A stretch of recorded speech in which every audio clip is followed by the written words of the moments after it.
your Geordie journos. We said we'd give you as many regular bits and bobs and updates as we possibly could during the summer. Me and Jordan are scratching my heads this weekend, weren't we? Saying, look, we didn't even do one this weekend. We normally try and do one for a Saturday, and we will try and do that in future. But I thought, well, we'll meet up. So I've come to you today. Lovely beach location.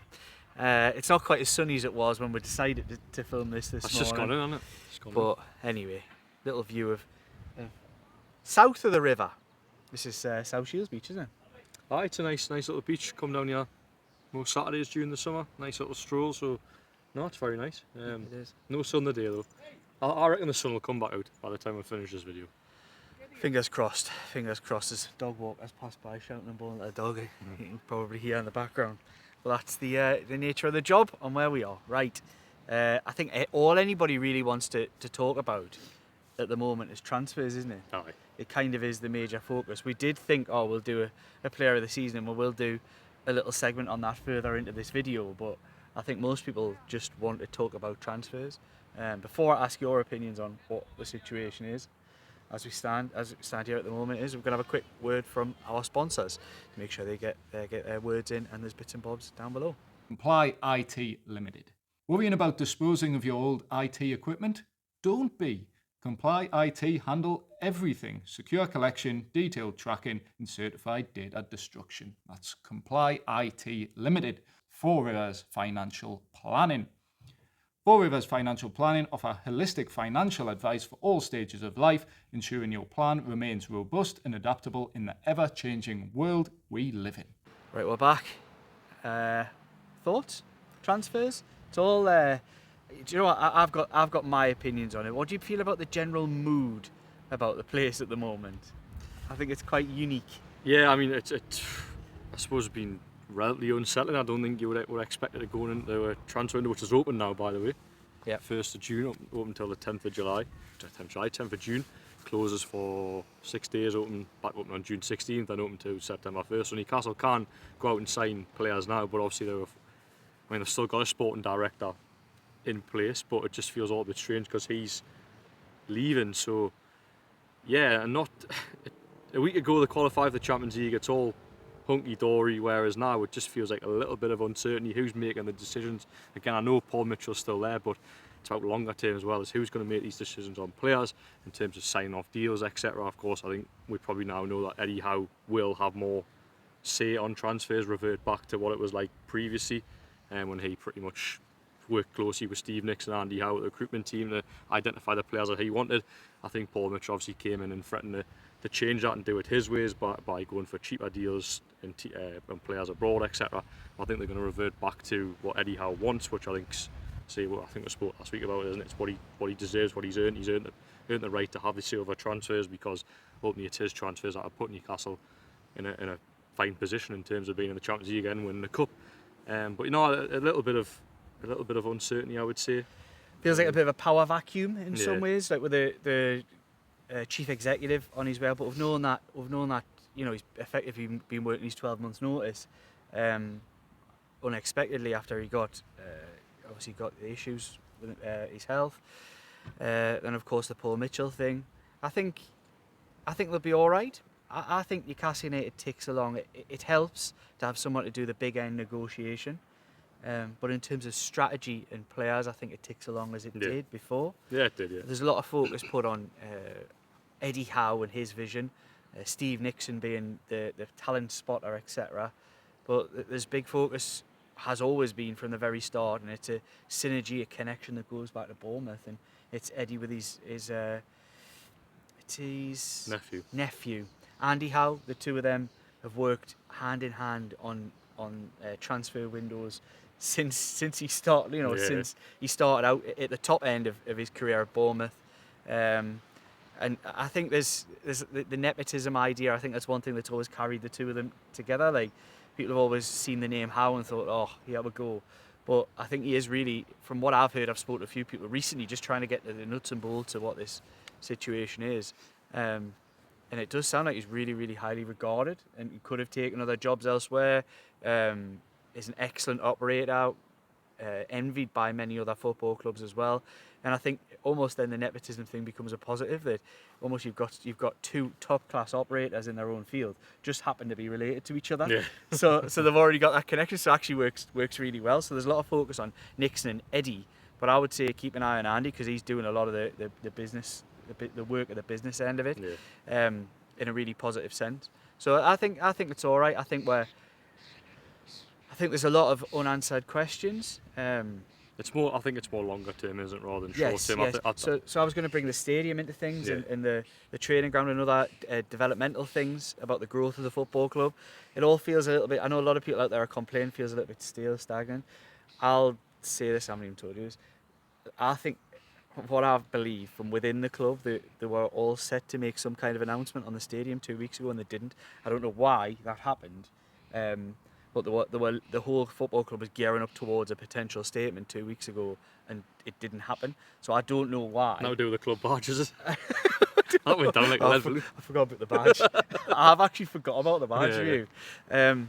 No, it was something was going to happen, then hasn't. So I'm not saying there's been a problem or trying to set a hair, but I know it kind of. I would hope that kind of settles people a bit to think that it's not that stopped. Things are still moving on, despite the fact there's a lot of churn and turnover in terms of the high-end directors at Newcastle United. But on the transfer thing, my opinion, and it might be a bit strong, this people might not like it, but I'm exhausted by seeing what I see on social media. I'm exhausted reading what people are feeling. I really pity people who feel it, like hanging their hopes on every. I know it's been three windows. I know that. And I'm frustrated as anybody, as a fan, as a journalist. We want to be able to speak to new signings, talk about positive things. But I'm exhausted by it. Genuinely, how can you go through life if you've got so little time on, so much time on your hands, that you're being consumed daily on social media, Twitter it is, by transfers that won't bloody happen, and players that were never bloody interested in.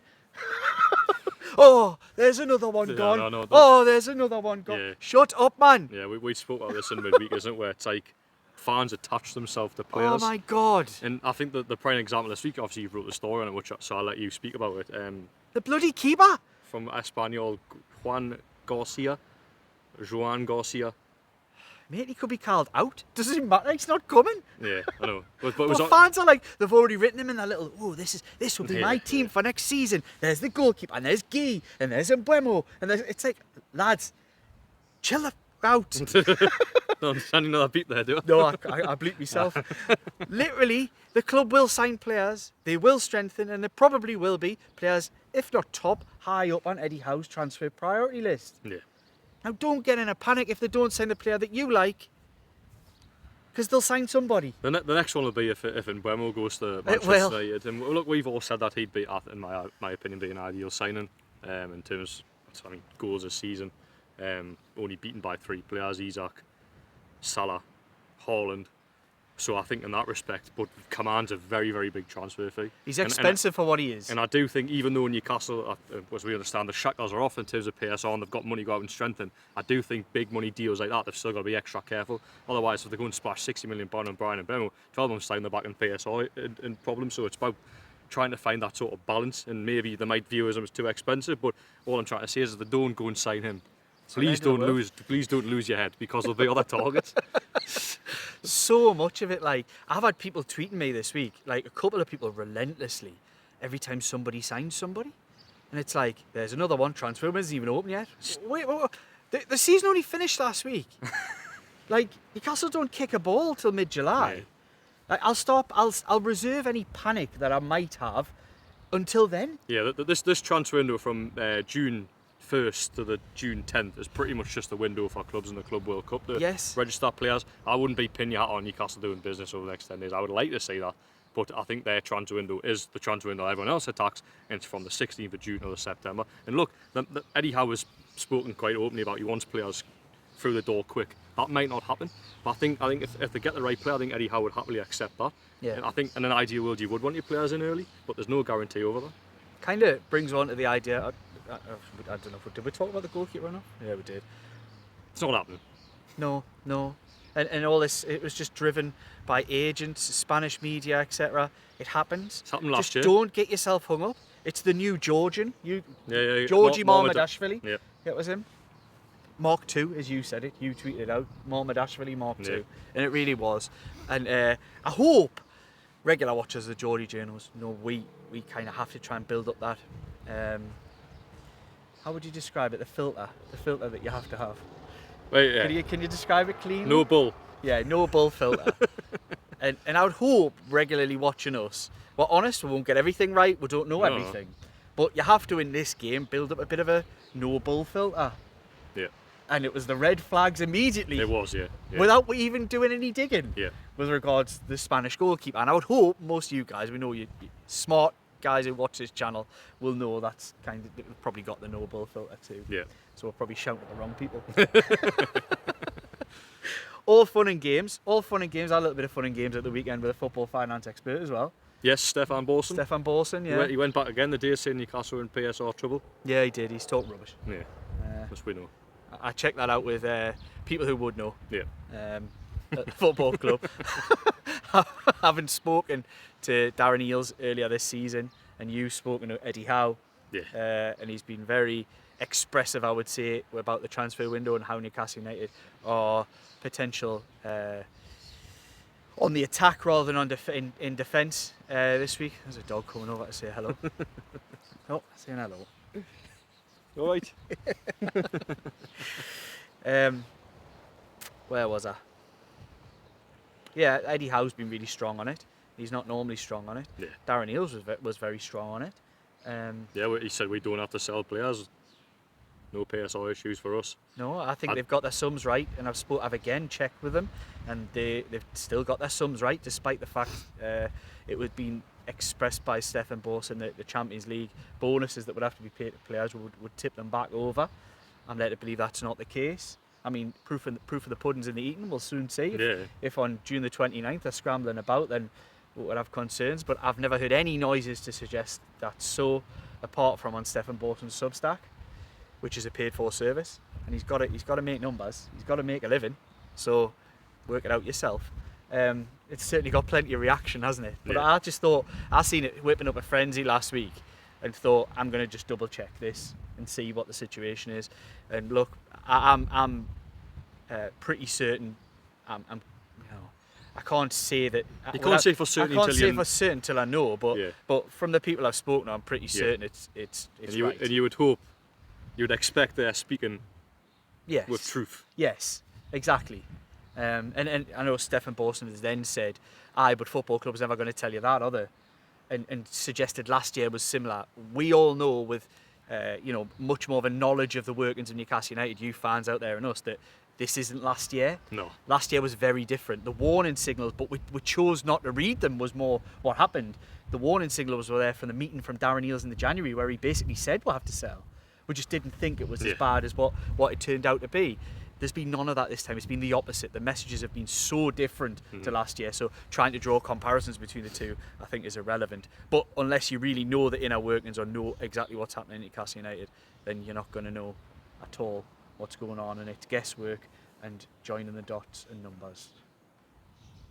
Right, where we'll go on there? So on the subject of goalkeepers, just to stick on the theme of your piece that you wrote for Newcastle this week. So we've discussed the Espanyol goalkeeper.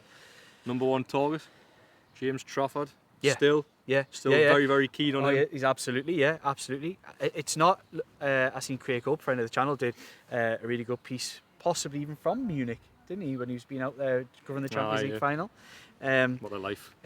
He has. He's some boy. He did the James Trafford thing. He said that's the number one target, and that is my information as well, that he is the number one target. I'm led to believe it's not as easy a deal to do this somehow. I'll not surprise anybody. It's not as easy a deal to do. Last year, the deal was done. James Trafford was a Newcastle United player in all but signature, and I can't stress how far down the line that deal was done. Newcastle United had to pull the plug, and they had to pull the plug because of the PSR swindle, because they had to take the Greek goalkeeper. That's the only reason James Trafford isn't already a Newcastle United player. And the plan last season was not to get rid of Nick Pope. It was to have Nick Pope and James Trafford, and I haven't heard anything to suggest that isn't the case this time. Although, you pay £30 million plus, I think that's what it'll be for a goalkeeper. Then Nick Pope might look at it and say, look, there's my succession plan. I'm going to get away now if I can, if I need to. But I don't think really that's necessarily the plan. Although he's been linked to Leeds by Leeds again the Mail, yeah. I think, as well. Yeah, Simon Jones of the Mail. There's been a couple of Newcastle players, I think, with Leeds, but I think from my point of view with Nick Pope, I think you need him next season. I think Newcastle in the Champions League last year went to places like AC Milan and went to places like Paris, and he was absolutely outstanding, kept them in games. It was unbelievable. And I think you still need that. I think obviously every team has a number one goalkeeper as such, but I think there is examples of maybe Liverpool where they've had Keller, who's obviously going to Brentford now, as reported, and then you've got Alisson as well. So you've got two very, very good goalkeepers there. They've got a trade up, by the way. I quite like Kelleher. I think he's got faults. I don't think he's top. No, I don't think he is either. I think that Flecken is useless. I've never known a goalkeeper who can't save a ball. Yeah, what a footballer! Put him in centre mid. Drop him in there. He'd be spraying the ball about all over the place. Yeah. I mean, he just can't put his hands on the ball. No. Well, why is he rated so highly? I don't know. What am I not seeing? It's a typical modern day goalkeeper. Can he save? No, but can he play with his feet? I get him in. There's got to be a balance, and possibly Nick Pope goes the wrong way. But Flecken's wow. Yeah. It's like putting Bruno in goal.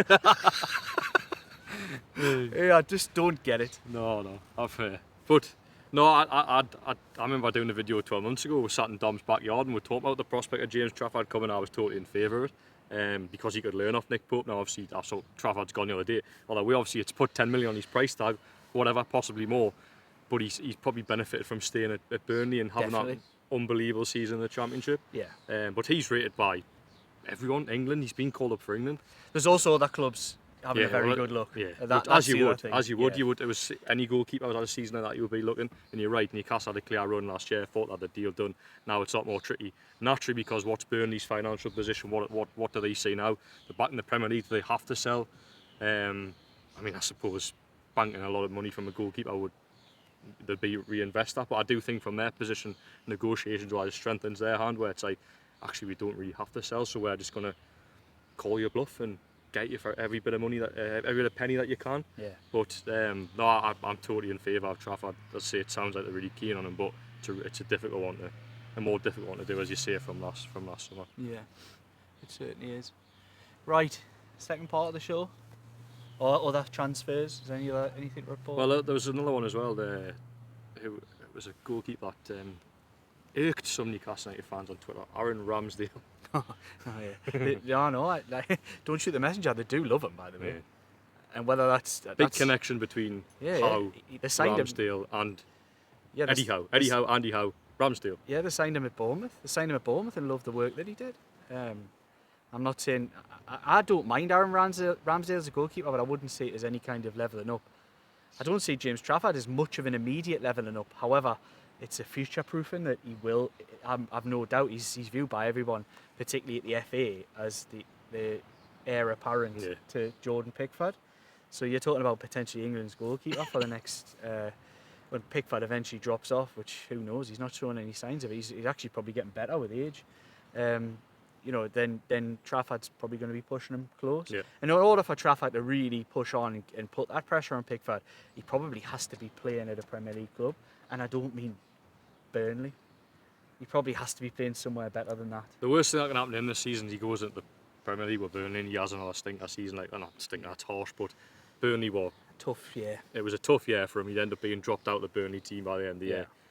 I mean, that probably wouldn't happen this time, but if Burnley go up and conceding lots of goals, it's probably a bit of a confidence killer from him. But as we understand, he seems like, you hear him speak, he's a very confident lad. He is, I think Newcastle relay that about him as well, how confident he is. I think in that position you've got to be. Yeah. So. Ramsdale, I like him, but I think he'd cost nearly as much. So he's permanently at Southampton. Sorry, I don't know. He is. There was talk of a release clause. Yeah. So,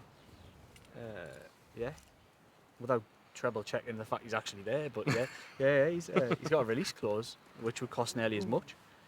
Would cost more than what Trafford would have cost them last summer to take Ramsdale. So I just don't see that one fitting. But no. It's one to possibly keep half an eye on. More than half an eye than what you would should have kept on the Espanyol bloke. It's all the Spanish. Or the Georgian last year. Yeah, no, but it's that's the thing with Twitter nowadays. If someone reports something in one country and it spreads like wildfire, Yeah. and realistically, I would always say be cautious of foreign reports because they're very, very rare. Sometimes right, but yeah, but I quite would. often not. People go to the Isaac example when it was, and that did, to be fair, broke in Spain. Did. But that's only the one example I can think of in my Not many others. 4 years covering Newcastle Nah. full time. I can't think of any more. That's broken from abroad. No. So I would always, when you see reports like that, view with caution before hearing from, if you trust us, one of us two. Right, we're going to do a quick bit because you've asked for it.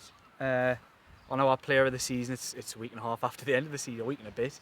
We would like to have done it with Dom, but obviously he's been enjoying his festivities after tying the knot, and I'm sure we'll see him again. He suggested he might be back at the back end of the week, so maybe it's the later video in the week you'll get a bit of Dom as well. But we're going to talk about our player of the season. I'll let you go first, because I know you're quite strong on this. Yeah, so I want to caveat this. I would say, in terms of most impactful players, I would say Alexander Isak for his 27 goals, Sandro Tonali for being an absolute revelation in the number 6 role, transformed the team from December onwards, and I would probably put Jacob Murphy in that. I'll put Jacob Murphy as a sort of a third in this list, I'm going to say, because of his assists and goals. Goal contributions this season, incredible for him. But for me, the most consistent performer throughout the season, the 7, 8 out of 10 every week, sometimes even 9 out of 10, is Dan Burn for me. He's everywhere at the minute. Yeah. Honestly, he's turned into a local celebrity. Yes. Everywhere you look, Dan Burn's doing it. Cat and dog shelter. Yeah. Weddings left, right and centre. Aye, Jacob F1. Yeah. He was. He's on the grid last night, wasn't he? Oh, we're going to go, the wind, glad you caught it.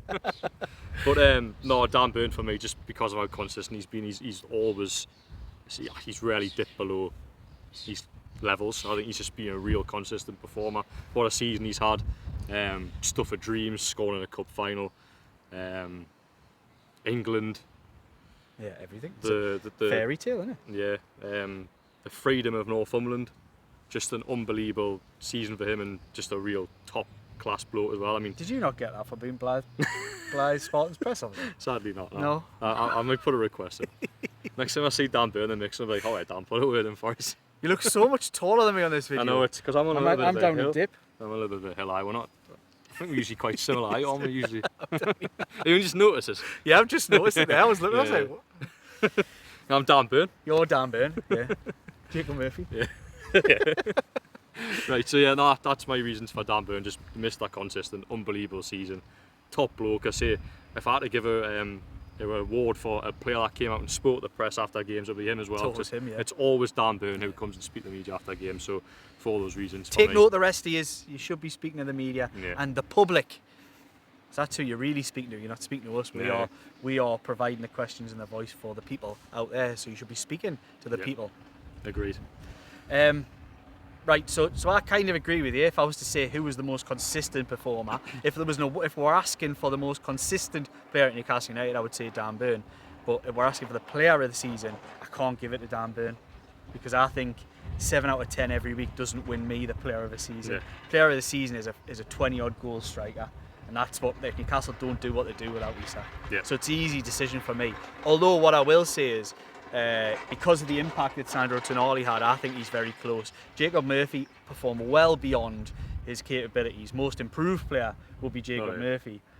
But I think one thing that kind of gets slept on as the season's gone on, because we haven't seen him for 3 months, was, in my opinion, even with Dan Burn in the team, Lewis Hall was outperforming him. I can't for the first half of the season, Lewis Hall was probably my player of the season. 100%, I can't disagree with that. He was incredible. Even when Newcastle were rubbish, Lewis Hall was still 78 out of 10. He was excellent. He was the only one. A couple of games we went to, he was like, who can you pick who had a decent... Lewis Hall was the only one every time. And I think that's one thing that people are kind of forgetting about, because Livramento stepped in, did such a fantastic job. How good was he in the last sort of month of the season as well? He was unbelievable. But Sandro Tonali's impact has him up there. Murphy, incredible. And again, they wouldn't have done what they've done without Murphy. So if you're looking at stats alone, he's probably right up there. But it's got to be Isak. Players like him don't come along very often. Seasons like that don't come along very often, although I'm pretty sure he'll replicate it again next season. And that just underlines how valuable he is to Newcastle United. Things can't be done without him. I think we're disagreeing but agreeing at the same time, because I would agree, if you base on impact, well, I suppose maybe you'd define a player of the year off, it would be Isak. But for me, for Dan Burn gets it because of being the consistent factor. So I think you agree Dan Burn on consistency. Oh, definitely, yeah. And I agree with Alexander Isak on impact and 27 goals that he From scored. day one to now, if there was like a graph or a chart, Dan Burn would be the consistent. There would be so few dips. He probably only made the odd mistake in the whole of the season. Incredible. I can't see, no matter whether they sign centre half, which I think they will, I can't see him dropping out of the team. No, I mean he's faced challenges. I mean, first year Sven Botman comes in, Dan Burn moves out of left back, and then he's back in at centre half, and obviously Sven Botman picks up his injury. He always finds a way to stay in the team. And I think maybe people like Lundgaard, there's been injuries and stuff. No, I think that's more of the man that he is and the character that he is and the hard work that he puts in, that he's going, no, you're not having my shirt off me. Yeah, the man who came in, what we thought was a placeholder, Yeah. someone who'd just do a job until someone else came in. He's established himself as a leading character at the football club, and fair play to him. Incredible story. Right, that's probably about it from us. Yep. The Geordie Journos, yeah. Down at the beach. Sun's came out. It is, it's beautiful. It ended really well. Maybe that's a sign they want rid of it. We're getting kicked out. Right. Thanks for watching. Like, comment, share, subscribe. We'll be back later in the week. Fingers crossed with Dom if he's available. And we'll do a little bit of a bigger video. And just let me know if there's anything you particularly want me to talk about. Otherwise, we've got a few things up the sleeve that we can definitely get involved with. Cheers, guys.